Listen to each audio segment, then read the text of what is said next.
આફ્રિકામાં કોંગો દેશમાં કોંગો નદીમાં થયેલી બોટ દુર્ઘટનાએ આખા વિશ્વને હચમચાવી નાખ્યું છે। આ દુર્ઘટનામાં 150થી વધુ લોકો માર્યા ગયા હોવાનું કહેવાય છે। હજી પણ કેટલાય ડઝન પ્રવાસીઓ ગુમ છે। લાકડાથી બનેલી એક મોટર બોટમાં આગ લાગતા આ દુર્ઘટના સર્જાઈ હતી। આગ લાગ્યાની ગણતરીની મિનિટોમાં નાવ પલટી ગઈ હતી।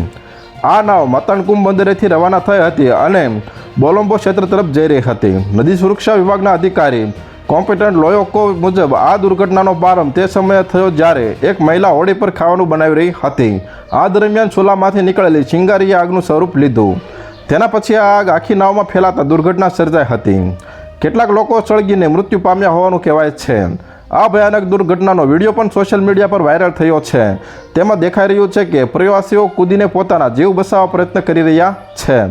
આ બોટમાં લગભગ 500 લોકો સવાર હોવાનું કહેવાય છે। આગ લાગતા અંધાધૂંધી ફેલાઈ હતી।